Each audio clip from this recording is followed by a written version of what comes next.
Hey guys, welcome back for part 2 of our Works in Progress series here.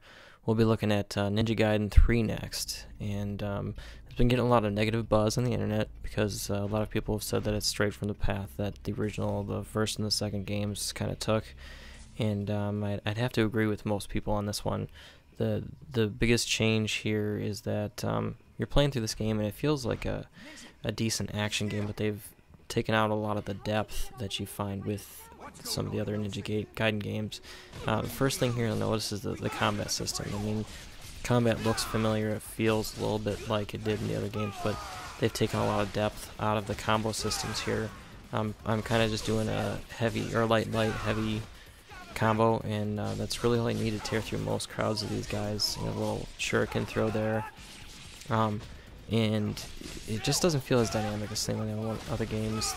There's just a lot more versatility because you really only use the one weapon. You just use his katana through the entire game, whereas with the first and second games, you got to play with a lot of different types of weapons.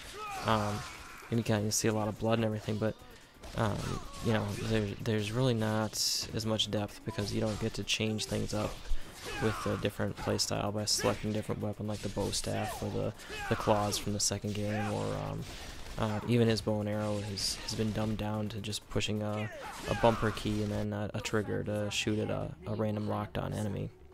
We're going in this room, it's a little bit of a CG scene here, but it's spoiler free.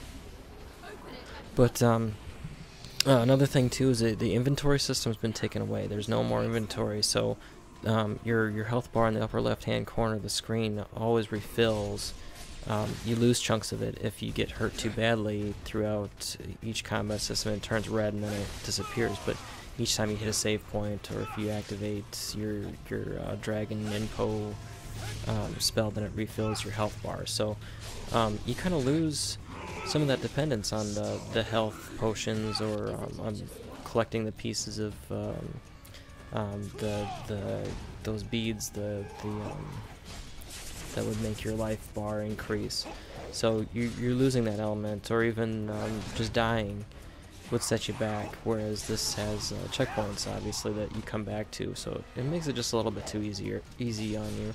I'm playing on normal right now, but I'll probably play through on hard just to see if it makes it any more challenging. I'm kind of doing that swallow run technique too, where it homes in on the enemies and you can follow up with a combo. Some forums were saying that it was less effective now, that people were spamming it too much in the other two games, so they dumbed it down, but I didn't find that to be true. I found it to be just as effective.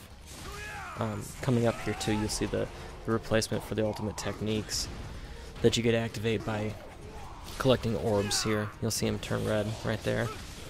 And that's your new ultimate technique. It basically is just you hold down the heavy hit button and he will do an animation where he just attacks a bunch of guys on the screen and kills them pretty much with a couple of hits. Whereas before you had to time it really well and absorb soul or orbs or something like that on the screen. And it had two levels where it was more effective and you just kind of went into a crazy combo, but that's gone from this game. So just another thing they've taken away from the experience there, so that kind of loses some of its effectiveness. Up here you see a little quick time event too. It's a little bit too much like God of War and some of these other games now. I didn't really want them to put those in, but I see that they have. Here you'll see him conjuring the dragon spell. That's what takes place of your Ninpo spells. You just have the one. That's it. That's the only Ninpo spell you have now. Once your Kai gauge fills up, you can summon the dragon and he just wipes everybody off the screen.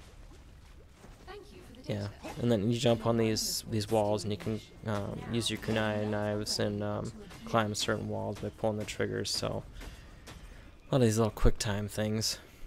But you do get the little wall run and jump.